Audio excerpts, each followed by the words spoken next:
바쁘신 중에도 귀한 시간을 내어 참석해 주신 관계자 여러분들께 감사의 말씀을 드립니다. 지금부터 신안산선 5-209 공사 현장 붕괴사고 관련 사고조사 결과에 대한 언론 브리핑을 시작하겠습니다. 오늘 진행 순서는 국민의회 등 모든 의식은 생략하고 참석자 소개, 시장님 모두 말씀, 사고조사 결과 발표, 질의응답 순으로 진행하도록 하겠습니다. 그럼 먼저 참석자분들을 소개해드리겠습니다.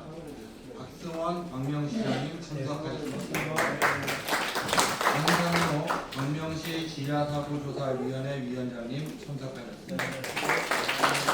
그리고 광명시 지하사고조사위원회의 여러 위원님들께서도 참석해 주셨습니다. 개별 소개는 생략하도록 하겠습니다. 다음은 박승원 시장님의 모두 말씀이 있겠습니다.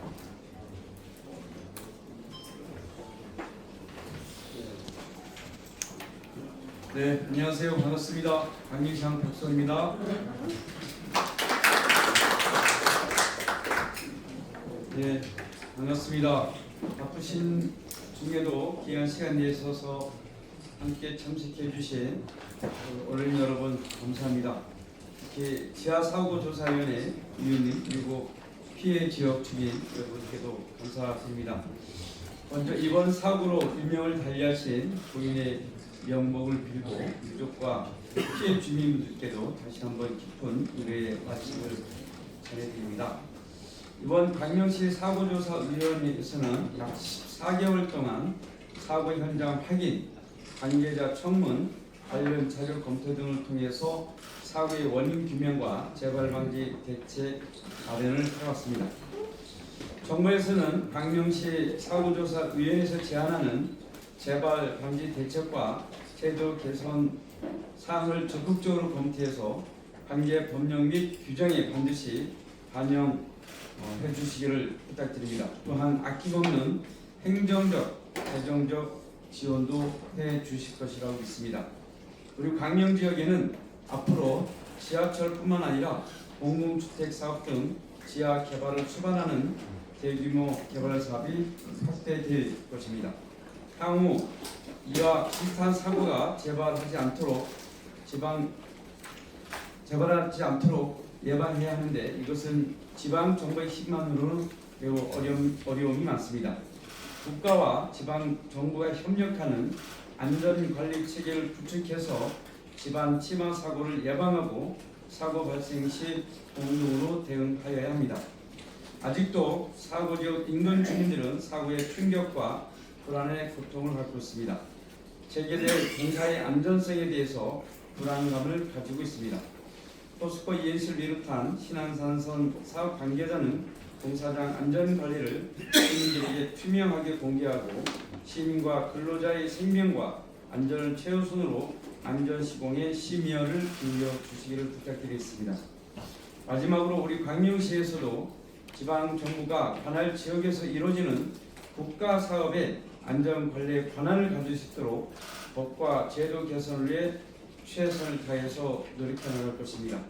또한 지하 안전에 대한 조직, 인력을 더욱 보강하고 전문성을 확보해서 시민들의 생명과 재산을 보호하고 시민들이 안심하고 생활할 수 있도록 안전관리에 최선을 다하도록 하겠습니다. 그동안 광명시 사고조사위원회에서 긴 시간 동안 조사를 해왔습니다. 국토부의 사고조사위원회가 있지만 광명시의 조례 근거에 의해서 사고조사위원회를 구성했습니다. 국토부가 조사 사고조사위원회와 또 광명시가 조사 사고조사위원회 조사 결과 내용에 대해서 오늘 세부적으로 우리 사주에서 발표를 하게 될 겁니다.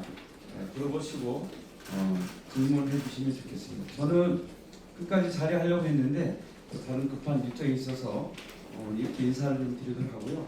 사고조사의 안상로 위원장을 비롯한 위원님들이 성실하게 답변을 주도록 하겠습니다. 그동안 고생하신 사고조사위원회 안상로 위원장을 비롯한 위원님들 그리고 광명시청 공직자 여러분께 수고하셨다고 박수 한번 주시면 좋겠습니다. 오늘 피해 주민들이 많이 오실 줄 아는데 그렇게 많이 오시진 않았네요. 그동안 함께 사고조사위원회에서 조사할 때 사고지역 주변의 인근 주민들과 끊임없이 만나서 소통하고 의견을 반영해 가면서 함께했습니다. 도와주신 주민 여러분께도 감사를 드립니다. 몇 가지 부분만 더 말씀드리겠습니다. 오늘 사고 원인에 대해서 발표할 건데 집안 조사나 설계, 시공, 건설 사업 관리, 계측 관리 등에 대한 문제점들에서 말씀을 하실 겁니다. 또 향후 이것을 개선하기 위한 여러 가지 내용들을 말씀을 드리게 될 겁니다. 특히 지하안전법 개정과 관련된 부분은 저희가 그동안 시장군수협의 회의 등을 통해서 정부에 국회에 제안을 했었습니다. 이것이 좀 적극적으로 검토가 안 되고 있어서 21일 날 국회에서 관련된 토론회가 진행됩니다. 이모경 국회의원, 또 김남희 국회의원실, 그리고 강명시가 같이 합동으로 준비를 하는데 관심도 가지시고 함께 해주면 좋겠다 말씀을 드립니다. 향후에 계측 관리를 포함한 지속적인 관리가 필요합니다. 신안산선 사고가 국가가 진행하는 사업이긴 하지만 향후에 강명시에서 진행하는 사업, 또 국가와 연관된 사업들을 지속적으로 안전사고 예방을 위한 계측 관리를 포함한 여러 가지 부분에 대해서 강명시도 더 적극적으로 노력해 나가겠다는 말씀을 드립니다. 마지막으로 긴 시간 동안 함께 협력해 주신 모든 분께 진심으로 감사드리고요. 사고지역 주민들은 포스코 측과 계속 협의를 통해서 피해 보상에 대한 부분들은 거의 다 협의가 됐고요.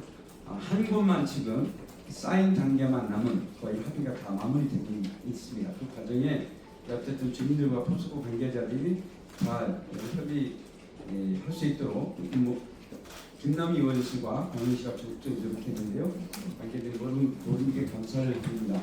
더불어 향후에 안전시공 관련해서도 사고조사의 위원님들이 의견 준 그대로 포스코가 100% 반영하기로 했죠. 네. 이 부분도 굉장한 성과입니다. 이런 노력들을 잘 해온 것에 대해서 다시 한번 감사드리고 시민 여러분들께서 그동안 걱정 많이 하셨는데 잘 사고조사를 통해서 정리했다는 말씀을 드립니다. 아마 저한테 정말 내용이 아마 향후의 대책 그리고 피해조사 이런 부분일 것 같아서 이런 말씀을 드렸습니다. 다시 한번 진심으로 감사드립니다. 고맙습니다.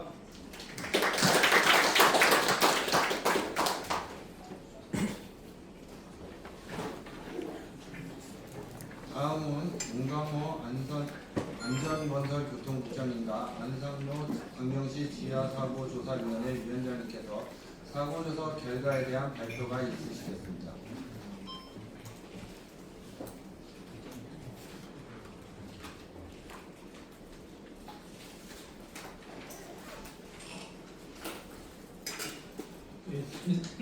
예, 인사드리겠습니다. 광명시 안전건설교통국장 문광호입니다.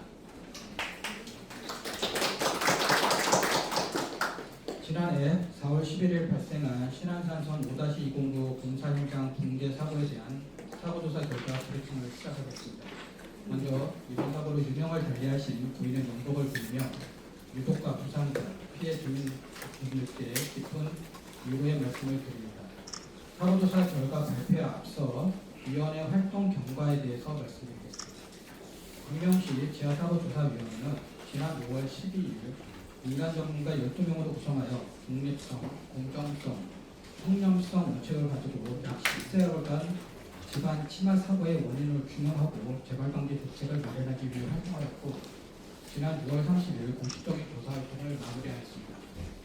광명시 사조위는 객관적이고 면밀한 원인 규명과 공사 재개 시 안전 확보를 위해 전체 회의를 29회, 현장 점검 4회, 관계자 청문 12회, 주민 면담 3회를 실시하였고 외부 전문기관을 통해 드론 및 라이다 측량, 사고 현장 3차원 모델 제작, 터널 구조 안전성 해석, 집안 안정성 검토를 실시하여 조사 결과의 신뢰성을 확보하기 위해 노력하였습니다. 이번 사고조사 발표 후 사고조사 결과를 정리하여 7월 말까지 최종 보고서가 제출될 예정입니다. 이어서 광명시 지하사고조사위원회 안상로 위원장님께서 사고조사 결과에 대해서 설명하시겠습니다.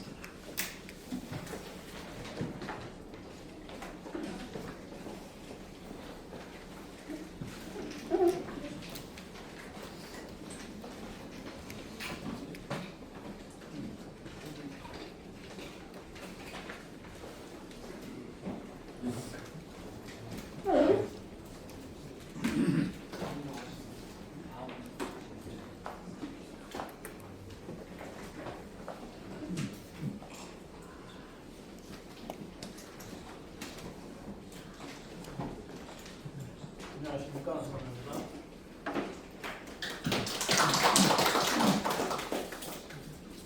광명시 지하 사고조사위원장을 맡고 있는 안승입니다.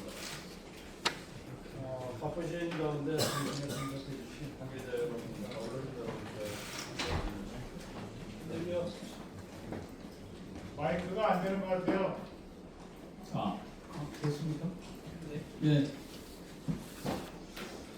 지금부터 지난해 4월 11일 발생한 신남산선 곡선전철 5-209 집안 침하 및 터널 붕괴 사고에 대한 광명시 지하사고조사위원회의 조사 결과를 보고드리겠습니다. 먼저 이번 사고로 유명을 달리하신 5인의 명복을 빌며 유가족과 부상자들과 오랜 시간 불평과 불안을 감내오신 광명시민 여러분께 기쁜 위로의 말씀을 드립니다. 오늘 보고는 약 30분 정도 진행이 될 것 같습니다. 사고 발생 경위와 원인 분석 그리고 재발 방지를 위한 제도 개선 재연순으로 말씀을 드리겠습니다. 질의응답은 발표를 마친 뒤에 해주시면 진행상 도움이 될 것 같습니다. 본격적인 보고에 앞서 사고 당시 터널 내부 CCTV 등으로 촬영된 현장 영상을 먼저 보시겠습니다.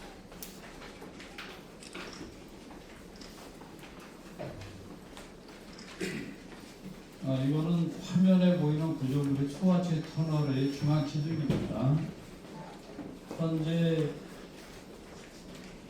붕괴 직전 기둥에 작용하는 하중에 의한 균열과 배부름 현상이 나타나고 있습니다. 붕괴 직전이라고.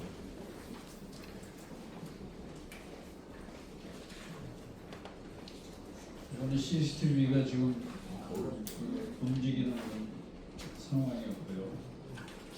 이거는 상행설이 되겠습니다.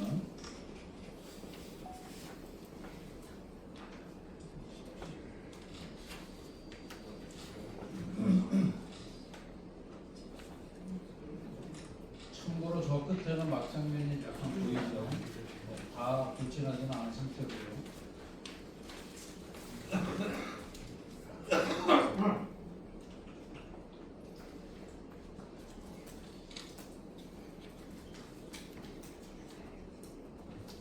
이거는 멀리서 아파트 주민이 직접 촬영한 영상입니다.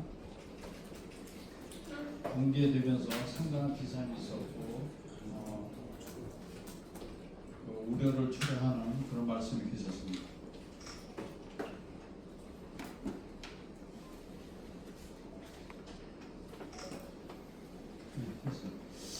방금 보신 것처럼 이번 사고는 터널 중앙기둥의 손상에서 시작되어 터널 전체의 붕괴와 상부 도로의 집안 침하로 이어진 사고였습니다. 먼저 위원회 구성입니다.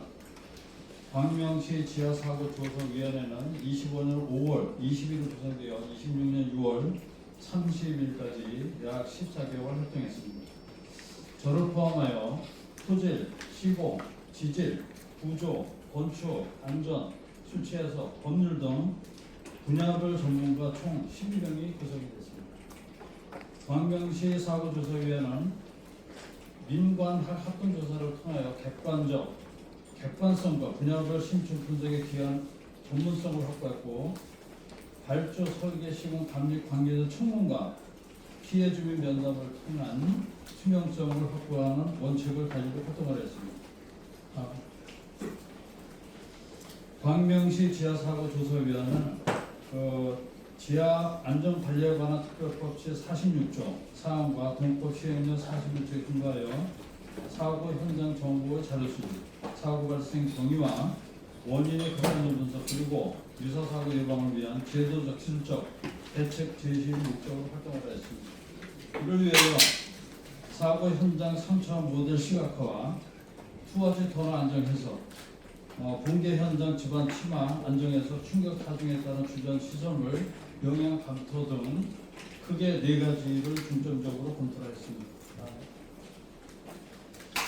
조사 결과를 말씀드리기 전에 이번 조사가 가진 한계에 대해서 잠깐 설명을 드려야 될 것 같습니다. 첫째, 붕괴 직후 추가 붕괴 위험으로 인하여 현장 정밀 조사와 직접적인 시효 채취가 다소 제한적이었다는 걸 말씀드리고요. 둘째는 붕괴 구간 일부 계측이 손상이 되어 기록이 누락되어 연속적인 거동 분석에 한계가 있었다는 말씀드립니다. 정량적 품질 검증에도 다소 문제가 있었다. 자료 취득으로 인해서 미취득으로. 세 번째는 저희 그 위원회는 법적 수사권이 없습니다. 그래서 기술적 자문 기구로서의 권한 한계가 있기 때문에 제출 자료의 진위를 수사기관 수준으로 검증하여 강제로 사실관계로 규명할 수는 없었습니다. 마지막으로 사망 1명과 부상 1명 등 인명피해에 대한 사법적 책임 판단은 수사기관 소관으로 분류하였으며 본 조사는 투아치 터널 붕괴의 기술적 원인 규명과 재발 방지에 집중하였음을 알려드립니다. 오늘 발표는 화면에서 보시는 것 같이 사고 발생 피해 현황, 현장 조사 자료부터 사고 원인 검토 및 분석, 재안전 확보 방안, 향후 제도 개선을 제안하는 그런 내용 순서로 준비했습니다. 이번 집안 침하 사고 현장에 대한 사업 개요입니다. 사고 현장은 신안산선 복선 전철 민간 투자 사업 중 5-2공구로 당 현장 공사비는 3,392억 원, 전체 사업비는 약 3조 3,465억 원 규모입니다. 조사 기간은 20년 4월부터 26년 공사 기간은 20년 4월부터 26년 12월까지 80개월. 사고 당시 공격률은 해당 공고 기준 58.3%가 진행할 때 사고가 났습니다. 중부만청은 국토교통부, 사업관리기관은 국가철도공단이며 사업 시행자는 넥스트레인 주식회사, 시공은 포스코 ENC와 서희건설이 담당을 하였습니다. 이번 공부는 화면과 같이 설계, 지원조사, 제안전평가, 시공, 건설 사업관리 계측 등 다수의 업체가 참여를 했습니다. 세부 업체문과 계약상 업무는 화면을 참여해 주시고요. 말씀드리고 싶은 점은 이처럼 여러 주체가 단계별로 역할을 나누어 참여하는 상황에서는 어느 한 단계의 오류가 다음 단계까지 걸러지지 못하면 그대로 누적될 수도 있다는 점을 말씀드립니다. 사고 위치를 말씀드리겠습니다. 사고는 발생한 투하치 터널 구간은 안산 한양대 기점으로 15km, 252지점부터 304 지점까지 연장 51.25m가 되었습니다. 참고로 설계 당시 구조 해석은 한기 15km 290지점 단면 하나를 가지고 설계를 했습니다. 제가 포인트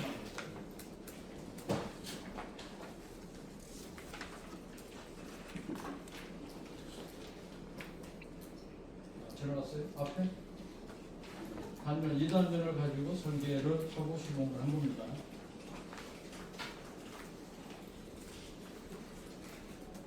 다음.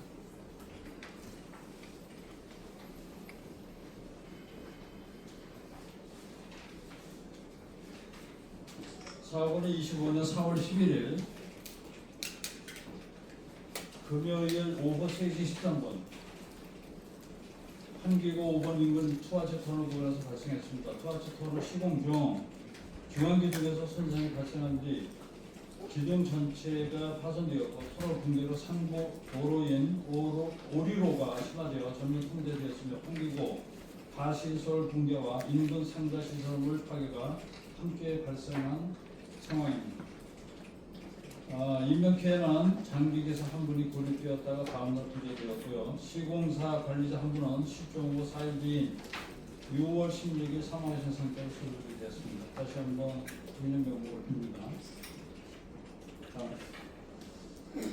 사고 전체 과정을 시간 순으로 잠깐 정리해 드리겠습니다. 사고 전날인 4월 10일 밤 9시 30분 협력사 작업자가 붕괴 주점을 최초로 발견하고 작업자들이 피해 대피하였습니다. 밤 10시 38분 시공사 현장 소장이 철도공단에 국가철도공단에 초동 보고하였고 밤 11시에 관계기관 합동 현장 조사 및 광명시로 통보가 이루어졌습니다.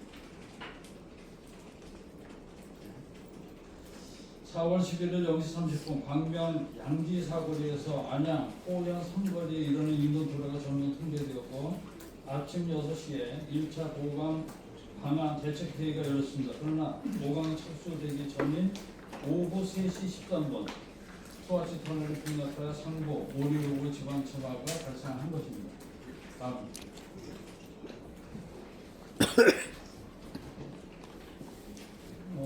사고 이후에 한국건축구조기술사에서 긴급 정밀안전지단을 시행을 했습니다. 잠깐 정리해드리면 광명역 푸르지 아파트 7개동과 빛가온 초등학교 건물 5개 동원 비급도로 판단하였고 구조 내력은 설계 목표치를 만족하는 개인 손상이 있는 상태이며 광명역 푸르지 아파트의 경우 문제 부딪힘을 발생하여 기초 보강이 필요한 상태로 나타났습니다. 그리고 한우리 교회와 상가 9개동은 C등급으로 보수가 필요한 상태이고 특히 오리로 97번지 근린 생활시설은 건물의 사용 제한이 필요한 상태로 D등급. 다시 말씀드리면 전방 보수 또는 철거가 불가피한 상태로 판정을 하였습니다. 다음. 토목시설물은 다음과 같습니다. 구성마을 통로 안건은 C등급으로 주요 구간 32m의 철거 재시공과 하부 마이크로 파일 보강이 필요한 것으로 검토되었고요. 일부 보강만 설계가 되어 있는 것을 사조위에서 보강을 정도를 좀 높였습니다. 수로한 것 C등급으로 손상 구간 52m 철거 재시공이 요구되고요. 수로한 거는 보건토 옹벽은 우측이 A등급인 반면에 좌측은 D등급으로 철거 후 전면 재수공을 요구를 했습니다. 이것이 관철이 되었고요. 비가온 초등학교 RC 공격과 스탠드는 D등급으로 보수 대상이 되겠습니다. 상황은 그런 것 같습니다. 참고해 주시고요. 다음은 위원회는 피해 주민 면담을 3회 시행을 했습니다. 부성마을에서는 사고 지점 인접주택의 진행성 균형과 마을 지하수 고갈 문제를 심각하게 말씀을 주셨고요. 양지마을에서는 인근 학교 운동장의 지방치마와 보차도 경계 펜스 기울어짐에 대해서 우려를 많이 하셨습니다. 광명 프로즈 아파트에서는 보차도 경계 펜스와 101동 전문 문주가 기울었다라는 것에 대해 우려를 주셨습니다. 기타 환경, 생활 피해에 대한 사항과 심리적, 경제적 피해가 상당하다라고 하는 것을 주장을 해서 이 부분에 대해서 저희가 조사를 하면서 충분히 같이 검토를 한 부분이 되겠습니다. 다음. 당초 설계 시 수행된 시출 조사를 분석. 다음은 현장 위원회는 붕괴가 발생한 본선 환기구 5동과 토아치 터널 구간을 3차원 공간 정보 스캐닝을 입수했습니다. 이거 왜 그랬냐면요. 단면을 가지고는 전체적인 어떤 구조적인 특성이라든가 이 거동 상태를 파악하기 힘들기 때문에 3차원으로 모집한 겁니다. 따라서 그 결과 환기구 구조물 주변 지표면의 대규모 화물 형상과 터널 상부에서 지표까지 이어지는 붕괴 공동의 수직 수평 확산 범위를 시각적으로 확인할 수 있었고요. 지하 구조물과 지방 붕괴면의 상호 간섭 구간을 입체적으로 확인함으로써 수치 해석을 하는데 단면을 검토하고 모델링을 하는데 도움을 받았다는 말씀 드리고요. 다음. 당초 설계에서 수행된 시출 조사를 분석한 결과 화면의 세계 시추공을 보시면 여기를 보시면 돼요. 41, 67, 102 이렇게 근접되어 있습니다. 사고가 있고요. 연암이 나타나는 깊이가 아래 지표 아래 12m, 25.5m, 40.9m로 시추공 위치에 따라 최대 28m 이상 차이가 났습니다. 특히 투하치 터널의 종점으로 갈수록 연암이 깊게 분포하는 지형의 특성을 보여주고 있습니다. 그럼에도 불구하고 이런 경향이 설계에 충분하게 반영하지 못한 거 아닌가 이런 검토 내용이 있습니다. 사고 발생 후 정밀 지반 조사를 위해 총 35공구의 추가 시추 조사를 실시하여 설계 지층과 실제 단면을 비교한 내용입니다. 검토 결과 투하치 터널 구간의 실제 지층은 풍화통과 풍화암이 교차하는 것으로 확인됐습니다. 그러나 설계에서는 5등급 안반 5등급으로 판단하고 풍암에서 4등급 연암으로 적용하여 숫자보다 지반이 좋은 상향 지반 조건으로 검토를 했습니다. 설계 지층이 되겠습니다. 터널이 여기 있죠. 연암이 있고 여기 풍암이 되겠습니다. 그러나 실제 조사해 보니까 풍암이 여기까지 내려와 있는 거죠. 풍화토고 풍암이 여기. 안반이 있어야 터널이 안정할 수 있다는 걸 뜻이 되겠습니다. 다음은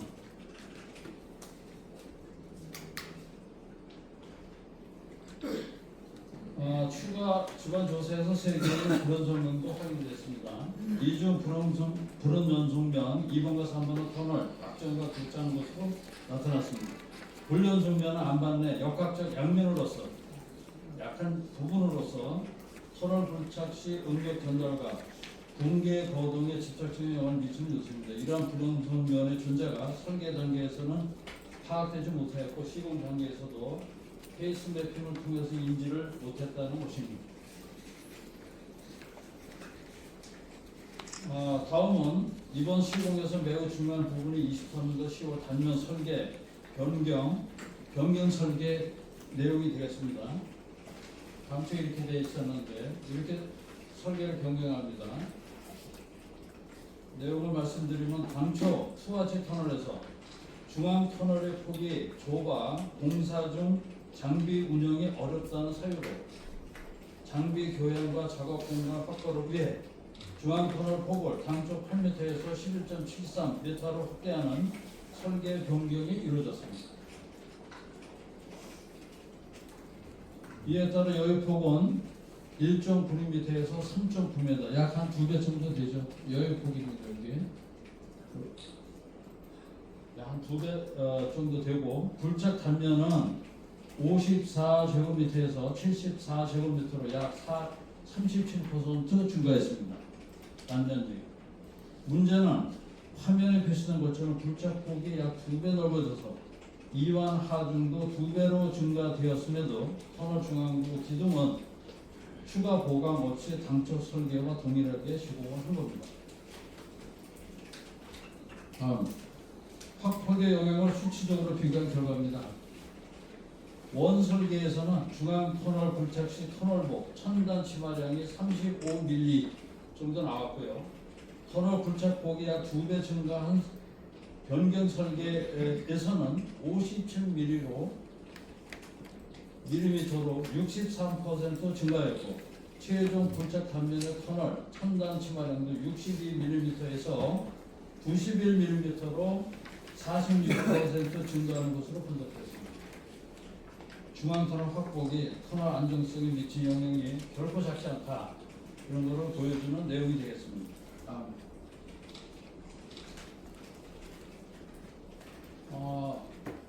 국토부 서류에서도 이 내용을 잠깐 보셨겠지만 이번 사고의 핵심 중에 하나인 중앙 기둥 구조 검토 오류 사항에 대해서 말씀드리고자 합니다. 실제 설계는 3m 간격의 독립된 기둥 형식이었으나 구조 검토는 연속 병체로 가정하여 수치 해석에 수행되었습니다. 설계는 이렇게 된 거죠. 그런데 이 해석을 연속 객체로 함으로 인해서 안전한 것으로 판단하고 설계를 마쳤습니다. 그 결과 기둥 한 개가 실제로 부담하는 하중과 응력이 과소평가되었다 이렇게 판단하고 있습니다. 또한 부재력 집계 과정에서도 오류가 있었습니다. 충력이죠. 전단력 한쪽만 활용을 하고 한쪽은 누락이 된 그런 상황입니다. 네, 이로 인해 중앙기둥의 설계 하중은 실제 작용 하중에 비해 과소평가됐다라고 판단하고 있습니다. 다음 본 그림은 사고 당시의 그 굴착 진행 상황입니다. 투하치 터널은 먼저 중앙 터널을 상반 하반으로 굴착을 하고 중앙기둥 연료들을 설치한 뒤 우측 하행선 터널의 상하반 굴착을 마치고 좌측 상행선 터널의 상반을 굴착하던 중이었습니다. 전체 51.25m 중 40.15m를 굴착하여 잔여 11.1m를 남긴 시점에서 분해됐습니다. 중앙 터널을 굴착을 했겠죠. 그죠? 처음에. 그 다음에 하행선 쪽에 상반과 하반을 굴착을 합니다. 그 다음에 상행선 쪽에 상반을 굴착을 하고 하반을 또 굴착해 나가죠. 이런 과정에 한쪽만 굴착을 완전히 하고 이 굴착이 이렇게 비슷하게 쫓아가야 되겠죠. 상식적으로. 그럼에도 불구하고 이게 탁 벌어지면 이쪽에는 토량이 많고 이쪽에는 토량이 적겠죠. 편투함이 생기겠죠. 그거를 모식화한 내용이 되겠습니다. 앞서에서 보셨듯이 투하치 터널은 구조 특성상 상행선, 하행선과 상반, 하반 굴착이 순차적으로 즉 비대칭으로 진행되기 때문에 시공 과정에서 편탑 발생이 불가피한데 이를 최소화하기 위해 설계상 막장과 이격거리가 20m로 규정이 되어 있습니다. 그러나 실제 시공에서 상향에서 막장의 이격거리가 최대 43m로 설계 기준의 2배 이상 벌어지는 상태에서 굴착을 했습니다. 즉 터널 굴착 시 상하행선 터널 막장 이격거리가 설계 이격거리를 초과해 편투압이 증가했고 편투압 증가가 붕괴 발생에 영향을 준 것으로 판단을 합니다. 구조 해석 시 구조 해석 방식 자체의 문제도 있었습니다. 2차원 해석은 집안 단위 두께에 대한 영향만을 보기 때문에 실제 기둥 한 개에 실제로 적용하는 하중을 제대로 반영할 수가 없습니다. 이에 설계 하중 조합의 생략과 축소까지 더해져서 원설계의 기둥 설계 축하중은 1232kN, 변경 설계도 4253kN으로 그쳤고요. 그러나 3차원 개념으로 수계선을 해보니 이완 하중만 해도 16,183kN에 달하는 것으로 상당한 차이가 있었습니다. 이렇게 설계가 되어 있고요. 3차원으로 수계선을 보면 이러한 차이가 있었습니다. 이게 지금 저항력이죠. 저항력이 많이 달라졌죠. 다음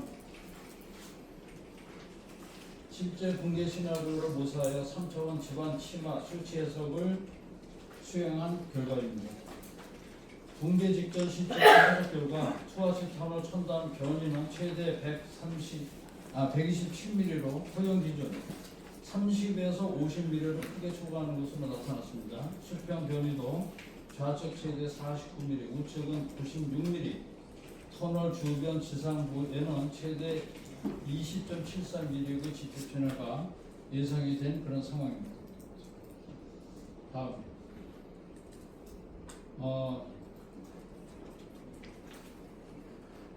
터널 붕괴 후 상황에 대한 역해석 결과입니다. 터널부 수직 치마는 붕괴 시 최대 4,492mm, 약 4.5m 달했고 지표 단면 최대 치마는 40.349cm, 25mm 이상 치마가 발생한 영역 범위는 반경 78m, 80m로 분석됐습니다. 이 해석은 집안 침해의 영향 범위를 판단하기 위해서 수치 해석을 한 결과가 되겠습니다.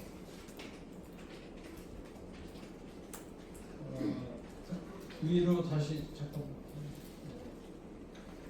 집안 침해로 인한 영향 범위가 우리 기준치가 25mm 이상 침하가 발생 구간은 다음과 같이 보시게 되는데, 이거 수치 계산이기 때문에 실제 계측치하고는 약간의 차이는 있을 수가 있는 겁니다.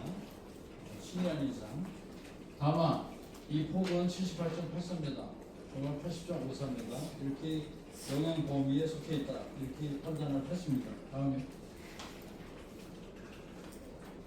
다음은 터널 붕괴 시의 충격 가중에 대해서 주민분들이 우려를 많이 했습니다. 아까 보셨죠? 아파트에서 동영상 촬영을 하고, 따라서 시설물의 영향을 3차원 동해석을 수행을 했습니다. 거리별 집안 진동을 50m 이내에서도 영향이 크지 않았어요. 그 다음에 100m 이상에서는 매우 미미한 수준으로 조사 대상 시설물은 구조 안전성 기준과 집안 진동 기준을 만족하는 수준으로 해석상 나왔습니다. 다음은 향후 시공 중 제한적 확보 방안에 대해서 말씀드리겠습니다. 먼저 지하수 유출량 측정 시스템을 전면 개판하도록 권고했습니다. 이것도 지역 주민분들께서 상당히 지하수에 대한 우려가 컸기 때문에 기존에는 신안산선과 월판선 터널 공사 시 발생한 지하수를 한 군데에 통합 측정해서 어디에서 유출된 지하수인지 데이터가 불분명했습니다. 이거는 개척관리를 잘못한 겁니다. 지하수 유출량을 수기로 작성을 해서 데이터의 신뢰성을 떨켰습니다. 지하수법에는 300톤 이상 추가하면 신고가 지자체 신고토록 되어 있는데 그거를 제때 안 했습니다. 이를 노선별 분리 측정으로 바꾸고 실시간 계측, 스마트 계측, 원시 데이터 실시간 공유를 할 수 있는 시스템으로 바꿀 걸 권장을 했고요. 기준 초과 시 자진 신고 및 행정 절차 원격 이행을 촉구를 했습니다. 다음, 앞으로 공사가 재개되고 나면은 또다시 집안 침해에 대한 우려가 있다고 지역 주민들이 많이 걱정을 하십니다. 그래서 RTK 트윈 시스템 최신 기술을 활용을 해서 항법 위성 항법 시스템이 되겠습니다.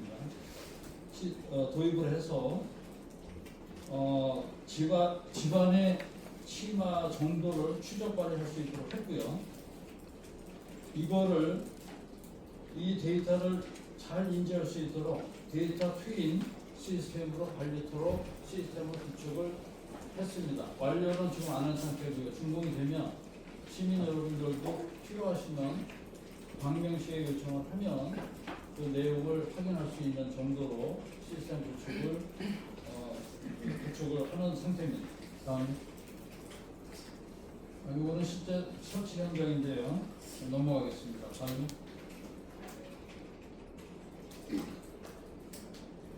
위원회는 붕괴 터널 복구 방안에 대해서 면밀하게 검토를 했습니다. 아까 시장님이 말씀을 주셨는데 복구 설계 확정안에 저희 사조위에서 검토된 내용들이 반영될 수 있도록 했습니다. 풍막의 가시설과 차수 보강에서는 복구 설계, 집안 조사에서 확인된 불응 선정 3개를 포함한 추가 안정성 검토를 요구를 했고요. 집안 강도 점수를 보수적으로 감소시킨 3차원 안정성 해석이 완료가 됐습니다. 복구 방법은 붕괴 구간의 토사화로 터널 지지가 불가하다고 판단돼서 개착식으로 전면 전환을 시켰습니다. 복층 개착 구조물 단순화와 대구경 주요식 CIP 강성 격차를 적용하도록 권고했습니다. 이상의 몇 가지 중요한 사항들에 대해서 향후에 포스코에서 내용을 받아들이고 시행을 할 계획으로 추진하고 있습니다. 다음, 보강 공법 품질 검증 사항이 되겠습니다. 그로부터 품질 확인을 위해서 체크홀 테스트를 해야 되겠습니다. 보강 그래프를 했을 때 홀을 부착을 해놓은 상태를 제대로 굴착이 되는지 설계대로 되어 있는지를 확인할 수 있는 사항이 누락이 되어 있어서 이 부분을 보완한 내용이 되겠습니다. 품질관리 기준의 시방서 명기와 감리단 범칙이 반영되도록 하고 스마트 개축 분야에서는 지표 치마와 지하수위 관측 결과를 지자체의 주민과 상시 공유하도록 시스템 연계가 추진되도록 하였습니다. 인저시설물에 관련해서는 안전진단 CD 등급 수로 암고와 통로 암고의 전면 재시공을 검토를 요구했습니다.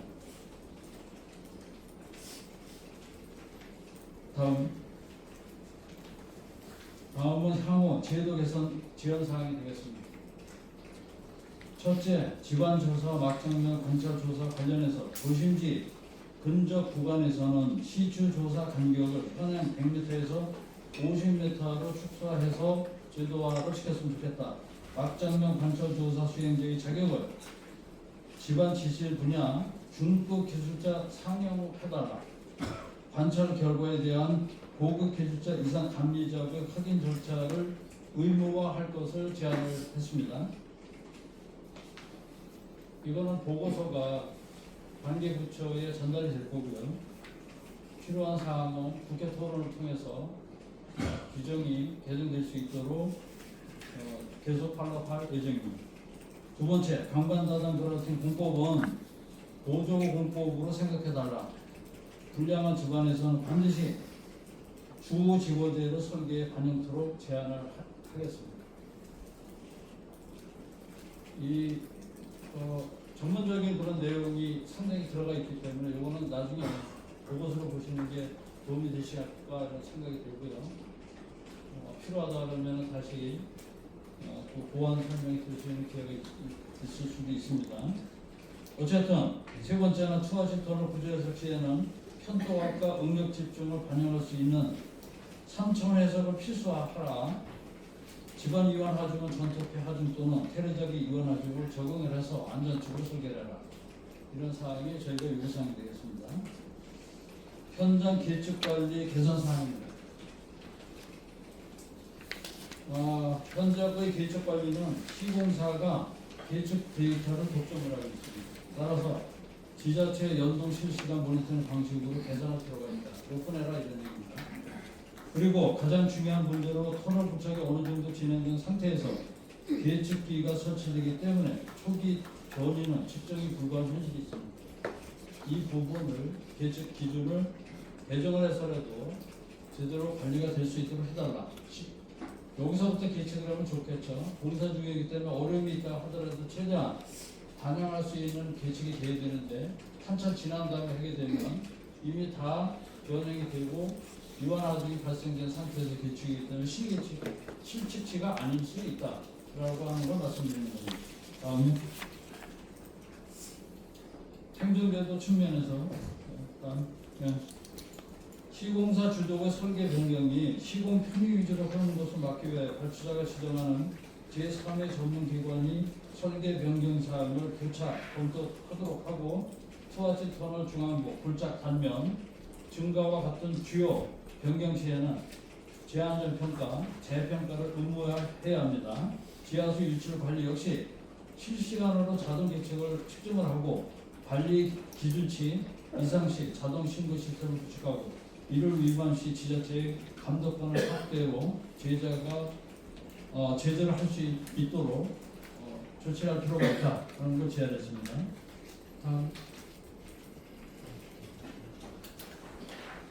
이번 사고는 지자체의 권한에 대해서도 개선할 사항이 몇 가지 나타났습니다. 첫째, 직원침하 발생 시 관할지자체장이 승인기관에 직접 긴급 안전조치 명령을 요청할 수 있는 권한을 신설해 달라. 요청이 안 받아들인다고 해서 소통이 안 된다. 이런 문제가 있지 않습니까? 또 각종 통보 명령 승인식 관할 지자체장에 대한 정보 공유와 의견 수렴을 제도해 달라. 정보 공유가 안 되지 않습니까? 뒤에 알고 셋째, 집안 침하 사고 조사 시 관할 지자체장의 위원 추천권을 신설하고 중앙사고조사위원회 구성을 의무하여 이완에 대한 조사로 행정단 낭비와 시급성 저하를 해소하자는 것을 제안을 하고 있습니다. 결론입니다. 위원회가 규명한 사고 발생 원인은 크게 6가지로 요약을 했습니다. 첫째, 집안조사가 부적정했습니다. 수화지 터널 구간의 실추조사는 환경으로 실추조사가 미흡했고 분리탄은 실시되지 않았습니다. 둘째, 설계가 부적정했습니다. 통화토 구간에 안반 등급, 사후 등급을 상향 적용하여 집안 강도를 낙관적으로 과대평가하고 이완 하중을 과소 산정하였으며 갱부부 가시설 엄정 맞춤 절단 시 보강 설계도 없었습니다. 또한 세 번째, 설계 시 구조 해석상의 오류가 있었습니다.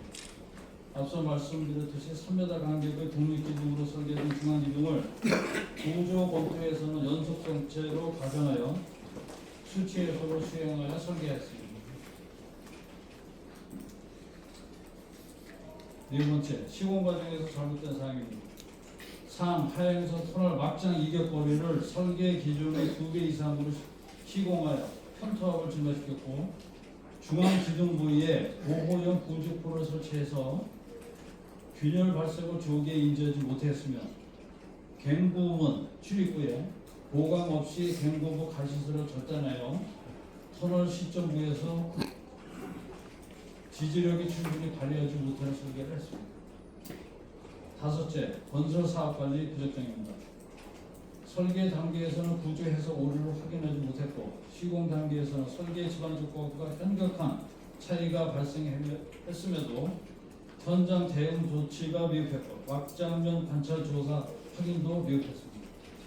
설계 집안 조건과 현장 차이가 있을 경우 추가 집안 조사를 실시하여 터널 지보 패턴을 변경하여 추가 보강 조치를 했어야 했습니다. 마지막으로 6번째, 계측 관리가 부적정했습니다. 중앙 기둥부 응력 균열 계측 관리가 없었습니다. 초기 선행 변이 고려 없이 일률적인 계측 기준 적용하고 경시 변화 등을 검토하여 이상 징후를 포착해야 하였으나 이 부분을 놓친 것으로 판단됩니다. 위원회 이번 사고조사 발생 원인에 대한 결론을 한 문장으로 말씀드리며 이번 붕괴 사고의 근본 원인은 설계, 해석, 시공, 감리, 계측 전 단계에 걸친 복합적인 문제가 누적되어 발생한 결과로 판단하고 있습니다.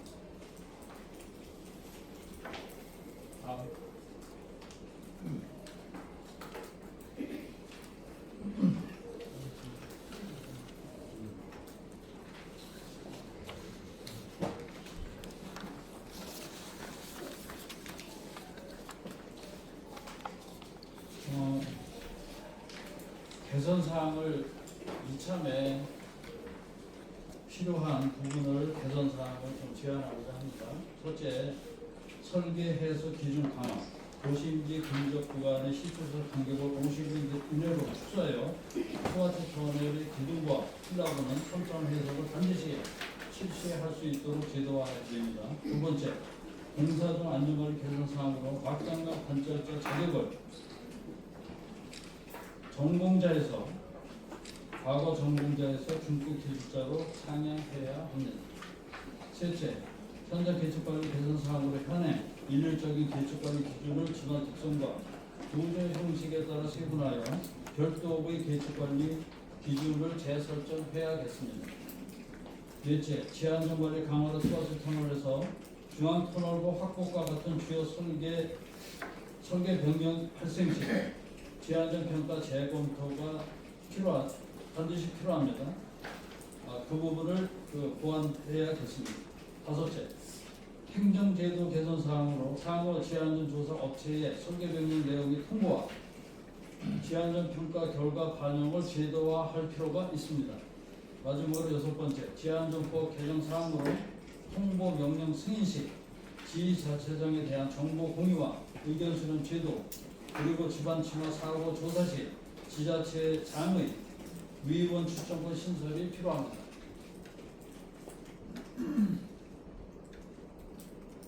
자, 네, 마무리하겠습니다.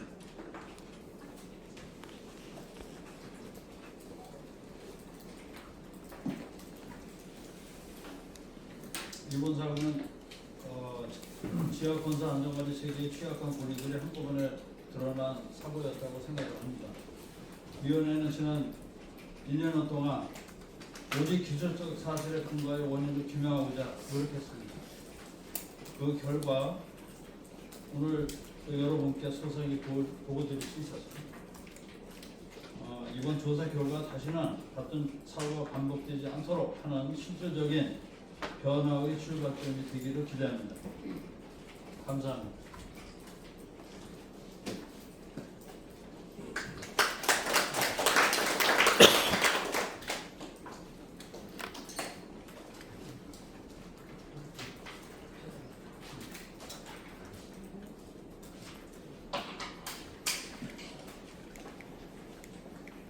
예, 그러면 다음은 이어서 광명시의 집안 침하 사고 예방과 지하 안전 관리 강화 방안에 대해서 설명을 드리겠습니다. 광명시는 지하 침하 사고 예방과 지하 안전 관리 강화를 위해서 지난해 12월 지하안전관리, 지하안전위원회, 지하사고조사위원회가 결자로 하는 광명시 지하안전관리 및 유지에 관한 교리를 제정하였고, 대형 불척 공사장 주변과 지하 시설물이 매설된 도심지 주요 도로를 대상으로 지표 투과 레이더 지반 탐사를 차로 연장 기준 112km를 실시해서 27개의 지하 공동을 복구했습니다. 그리고 철도사업, 공동주택지구 조성사업 등 대규모 지하 개발 사업 추진에 따른 지하 침하 사고 현재 대응과 지하안전관리 체계를 확립하기 위해서 지하안전관리 전담팀을 올해 4월에 신설하였습니다. 광명시는 지하안전관리 전담팀을 중심으로 지하안전을 총괄적으로 관리해 나갈 예정이며, 지하안전 전문 인력을 배치하고 지하안전 자문단 구성으로 전문성을 확보하여 철저하게 지하안전을 관리해 나갈 예정입니다. 마지막으로 광명시 사고조사위원회에서 제안한 재발방지 대책을 국토교통부 등 관계기관에 적극적으로 건의할 예정입니다. 감사합니다. 그럼 이어서 질의응답 시간이 있겠습니다. 질의 앞에 좀 자리를 좀 정리하고요. 질의하시기 전에는 소속과 성함을 말씀해 주시기 바라고, 질의하실 사항이 있으신 분은 손을 들어서 표명을 해 주시기 바랍니다. 잠시만 좀 자리 좀 잡게 하겠습니다.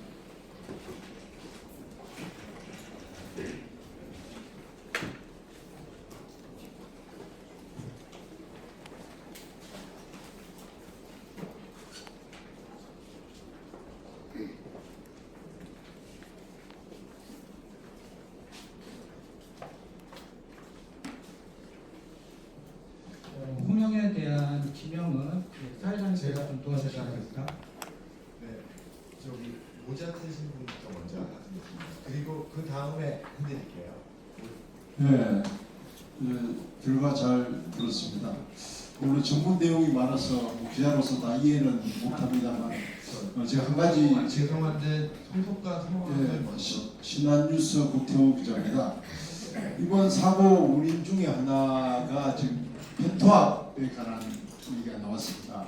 이 편토합이라고 하는 것은 그 흙을 메꿀 때 서로 간에 여러 가지 높이라든가 합이 안 맞다는 얘기 아니죠. 그런 얘기인데, 물론 이런 경우는 사실 제가 그동안에 이런 현장 취재를 해본 결과 이런 경우는 상당히 많이 발생을 합니다, 이게. 그런데 이걸 이제 어떻게 관리 감독을 하지 않았다는 문제가 있기 때문에, 이런 부분에 대해서 어떤 편토합의 어떤 발생한 어떤 원인을 이걸 사전에 어떤 그 인지하거나, 물론 설계 과정에서 그 부분을 물론 감리가 물론 있지만 사전에 알 수 있는 방법이 없었는지 좀 이 부분에 대해서 좀 설명해 주시고, 이 부분 앞으로 이걸 개척이 그게 편토합에 대한 개척이 가능한지 이 부분을 좀 설명 좀 부탁을 드리겠습니다. 만약에 편토합 문제라면 모든 우리나라의 그 지하 터널 문제, 지하 시공 문제가 상당히 많은데 상당히 여러 곳에서 이런 사고가 발생했어야 맞지만 유독 이런 사고는 물론 많이 일어나지는 않죠. 그래서 이 부분은 상당히 관리 감독이 좀 부족한 측면이 있지 않았나 생각이 들고 그래서 대책 문제 이 부분에 대해서 좀 설명 좀 부탁드리겠습니다. 이렇게 말씀드릴게요. 현토합은 굴착해 들어갈 때 좌측하고 우측이 균형을 이뤄서 들어가면 현토합이 발생하지 않겠죠. 그러나 이 관리 기준이 20m입니다. 20m까지는 적어도 허용이 되는데 한 2배 정도가 이격거리가 있었어요. 그래서 한쪽은 많이 받고 한쪽은 덜 받고 그래서 이거 시공상 관리가 좀 미흡했다 이렇게 판단하는 내용입니다. 또 지금 말씀 중에 향후에 그럼 이걸 어떻게 대책 관리를 가능하냐 뭐 그런 부분에 대해서는 또 다른 내용인데요. 그 BIB라는 게 있어서 앞으로 많이 그게 개선이 되지 않나 이런 생각을 해봅니다. 보고서에 내용이 좀 들어가 있기 때문에요. 참조하면 좋을 것 같습니다. 다음 건 마이크 네. 뉴스백 김동초 기자입니다. 그 검정씨가 그 사고 이후 사고 원인에 대한 많은 그 조사와 준비 활동을 해오신 걸 보여집니다. 고생 많으셨습니다. 근데 물론 모든 사고라는 게 그 건설 현장의 붕괴 사고는 비용정을감에 따른 그 부실 시공입니다. 이건 뭐 디테일의 뭐 공법이나 이런 건 둘째 문제예요. 포스코는 대표적인 그런 기업입니다. 50 때부터. 그리고 삼통이나 저기 그 성수대교 붕괴 사고에서 얻은 교훈이 하나도 없어요. 기업들이 지금. 21세기 이런 일이 어떻게 빵빵 터집니까? 근데 제가 알기로는 지난 4월 15일 이 붕괴 사고 이후 얼마 지나지 않아서 또 유사한 사고가 또 터졌었어요. 또 포스코 조사한 중에 비슷한 사고가 또 터졌어요. 강남 쪽에 거기서. 그러니까 이건 말도 안 되는 현상이 계속 일어나는 거예요. 그래서 이런 그 침몰 사고를 막기 위해서는 기업 대표나 저희 간부들의 인식 부족이 아니라 금전적 그 참담한 그 아주 막중한 경제적 징벌을 해야 됩니다. 기업이 망할 정도로. 그렇지 않으면 이건 계속 반복되는 사고예요. 그리고 지금 저 사고 조사인에서 말씀해 주신 모든 부분들은 아주 관심을 갖거나 보관 여층들이나 알지 잘 몰라요. 이거는 그 기자들도 받아서 전문적인 것도 받아 써야 되는데 제가 알기로는 하여튼 엄중한 경제 그러니까 기업이 파산할 정도의 그걸 하면 간단합니다. 그래서 지금 국토부나 지자체 임무는 지금 아까 말씀하시는 건 엄청 한계가 있더라고요. 그러니까 결과론적으로 국토부와 강력하게 강명식을 요구해서 포스코나 소해건설에 어떤 제재나 조치를 준비하시는지 저는 그 부분이 가장 중요하다고 생각됩니다. 그래야만 반복을 막을 수 있거든요. 그 부분에 대해서 말씀 좀 해주십시오. 네, 말씀드리겠습니다. 이 부분은 제가 말씀드리겠습니다. 국토부에서 중앙사고조사위원회를 발표할 때 행정처분에 대해서 일부 거론이 있었습니다.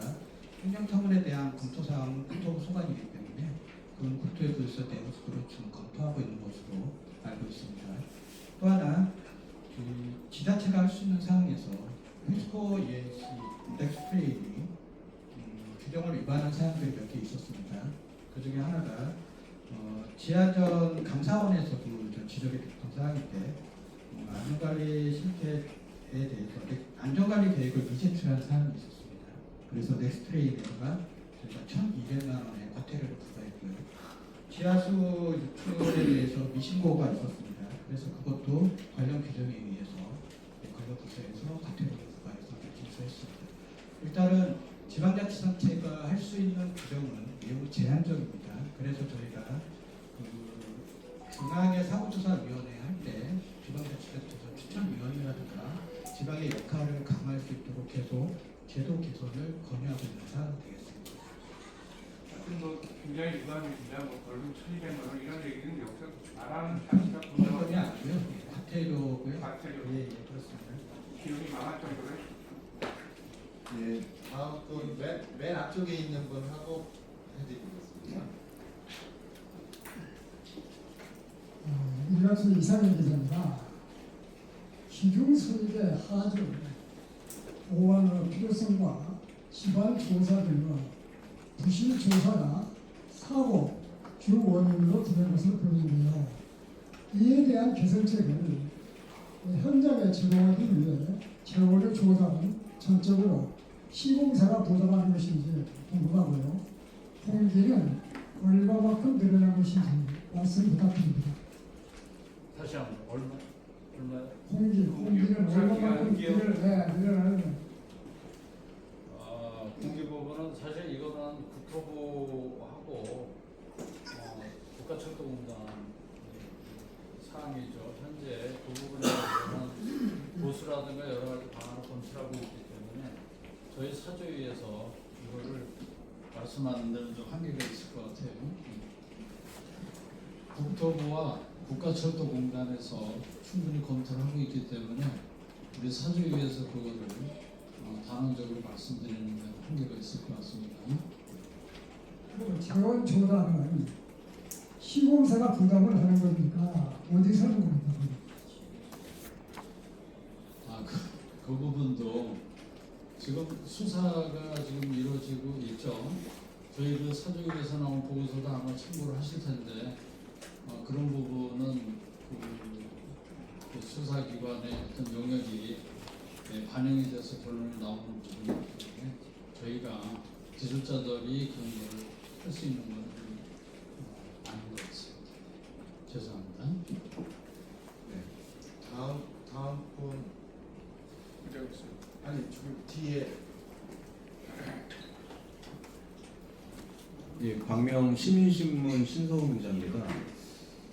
아까 시장님께서 피해자 협의들 이제 푸르지오와 그다음에 뭐 빛가운 초등학교 주변에 이제 여러 영향을 받은 주민들이 있는데 협의가 이제 대부분 되었다 이제 그렇게 말씀을 하셨습니다. 그래서 협의의 내용들이 무엇인지 좀 궁금하고요.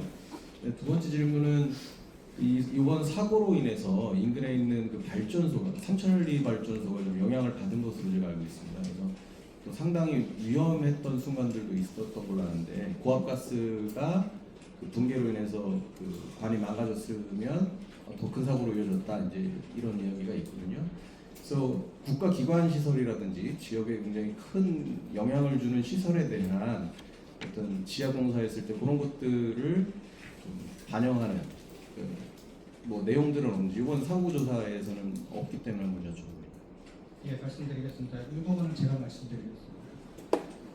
잘 아시다시피 피해 보상의 주체와 지급에 대한 책임은 법률적으로 시공사와 피해 주민 간의 인사적 사안이고 사적인 영역입니다. 다만 이제 포스코 ENC하고 피해 주민 간의 최종 합의, 세부 조율이 진행되는 것으로 확인되고 있고요. 최종 합의가 이제 기여됨이 없이 시민들에게 잘 보상이 지급될 때까지 적극적인 중재를 시행을 하도록 하겠습니다. 세부적인 사항을 여기서 말씀 못 드리는 점은 저희가 인지하고 있는 부분도 있고 인지하지 못하는 부분도 있는데 이거는 전자에 말씀드린 것처럼 시공사와 피해 주민 간의 사적인 영역이기 때문에 주로 현금 보상인가요? 그 부분은 제가 말씀드리기가 좀 어려운 것이라 이해해 주시기 바랍니다. 또 하나 두 번째 말씀해 주신 게 고압가스 붕괴에 대해서 말씀해 주셨잖아요. 제가 담당 국장이었습니다. 그때 제가 이제 질문 안 든 것은 비법적이지만 그 당시에는 저희 고압가스를 담당하고 있는 기획부장 시장이었습니다. 그때 그 사고 구간에 고압가스 관이 지나가고 있었습니다. 그런데 이게 사고가 나면서 바로 관련 부서에서 삼천리하고 도시가스 관계자죠. 다 차단을 했고 고압가스는 현재 정상적으로 마무리돼서 삼천리 역세권을 전기하고 열하고 담당하고 있는 삼천리 발전소가 있잖아요. 저희가 현재 전체적으로 다 부서 이상 없이 운영되고 있습니다. 저희도 처음에는 굉장히 우려를 했었습니다. 그러니까 저의 질문은 예. 그 지금은 이상이 없었는데 이런 사고가 발생했을 때 굉장히 위험한 거잖아요. 그러니까 사전에 거기에 대한 어떤 고려라든지 설계에서의 고려라든지 시공에서의 고려라든지 그런 것들은 없느냐라는 질문입니다. 그거는 이제 사고가 나고 나서 저희가 조치해야 될 사안들에 대해서 제가 말씀드릴 수 있는데 사전적인 부분에 대해서는 지금 현재 기술적인 부분이 있기 때문에 좀 말씀드리기가 어렵고, 다만 저희가 기관망을 담당하고 있는 기관들은 서로 협력체계가 있어서 어떤 사고가 발생해서 문제가 있다면 다 인정을 해서 상처리, 전기, 통신, 다 조기 차단, 안전 복구 이렇게 하고 있습니다. 말씀드리겠습니다. 다음 부분 여기 앞쪽에 있는 분이 먼저. 경기남부뉴스 잠깐. 안녕하십니까. 경기남부뉴스 김혜수 기자입니다. 안 위원장님께서 설명해 주신 거 잘 들었습니다. 총체적인 문제라고 최종적으로 결론을 내셨는데요. 그러하고 또 여러 가지 개선 사항도 쭉 이렇게 말씀을 해주셨는데, 그 개선 사항이 법적으로 의무로 이분들이 지켜야 될 의무 사항까지 가려면 아까 또 국회를 거쳐야 되는 여러 부분을 말씀하셨죠. 이분들이 시공사부터 시작해서 감리, 설계 이 모든 부분들에 또 다시 이분들이 이 일을 해내실 텐데 제재라든지 관리 감독이라든지 더 엄격하게 이 일을 진행하시는 분들에게 이렇게 제재 또 관리 감독 이런 것들이 이루어지지 않으면 좀 위험하지 않나 이런 생각도 많이 들었습니다. 이 부분에 대해서 의견을 듣고 싶습니다. 저는 그 제도에 대해서만 좀 말씀드릴게요. 행정적인 말씀을 국장님 하실 것 같고요. 이번에 여러 가지 문제점이 도출이 돼서 국토부의 보고서를 통해서 개선이 될 수 있도록 제안을 할 겁니다. 물론 이제 광명시에도 조치가 돼서 합니다. 또 시장님이 워낙 그 의지가 강하셔서 이 발표를 하자마자 또 국회에서 다음 주 화요일이죠. 제도 개선을 위한 국회 토론회를 합니다. 또 국회 차원에서 하는 거기 때문에 그 부분이 또 정리가 되고 그러면 의원님들이 발의할 수도 있고 또 필요에 따라서는 관계부처에서 시행을 할 수 있도록 이렇게 조치가 되리라고 생각을 합니다. 제가 지금 여기 기자회견 중에 잠깐 자료를 갖고 왔는데, 이거는 국토부 신안산성 붕괴사고 조사 결과 때 질의응답했던 자료가 있습니다. 이제 그거를 제가 잠깐 말씀드리고요. 고의 또는 과실로 신안 중대재해가 발생하면 설계사, 감리사, 시간감리사에 대해서 영업정지 시기기간 정도 횟수로 규정이 되어 있다고 하고요. 시공사의 경우에는 고의 또는 중대과실로 부실 시공에서 구조물의 중대한 손괴를 발생할 경우에는 영업정지 8개월 동안 할 수 있다. 이렇게 국토부가 사고조사를 발표했습니다. 이 부분에 대해서 제가 이거는 지방자치단체에서 할 수 있는 부분이 아니기 때문에 국토부 자료를 인용해서 말씀을 드리고요.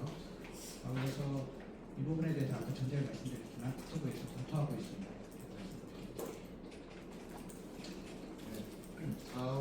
다음 그분하고 사는 데를 이렇게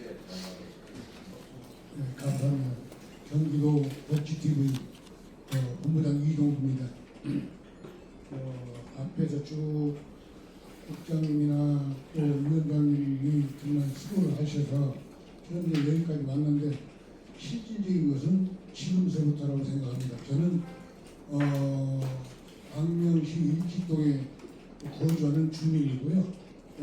굉장히 많이 이런 데 관심을 가지고 있고, 저도 감리를 공무원생활을 한 30년 맞습니다. 그래서 물론 저도 그런 과실을 갖기가 참 안타까운 일이 참 많은데, 사고가 났을 때는 수습도 중요하고 마무리도 중요하지만 취임석도 더 중요하다고 생각해요. 뭐가 중요하냐? 여기 앞에 계시는 국장님이나 위원장님은 전문가는 아니세요. 어차피 위원회를 구성을 해서 이걸 어떤 방법이든 보상 완료를 하는데, 제가 알기로는 2025년 5월 30일에 개통을 하는 걸로 생각하고 주민들은 굉장히 거기다 맞춰서 소상공인, 중소기업, 주민 분들이 굉장히 기대를 많이 가지고 있었어요. 그런데 현재 지연이 되고 있고 현재 상태에서 사고가 나서 14개월 전 세월을 그냥 허송세월을 가버렸어요. 허송세월은 아니겠지만 그러면 제일 중요한 것은 앞으로 공사를 언제 재개를 하며 공사 완료를 언제 해서 언제 개통을 하는가. 실제로 광명시 주민 특히 이직동 상가를 가지고 있는 소상공인들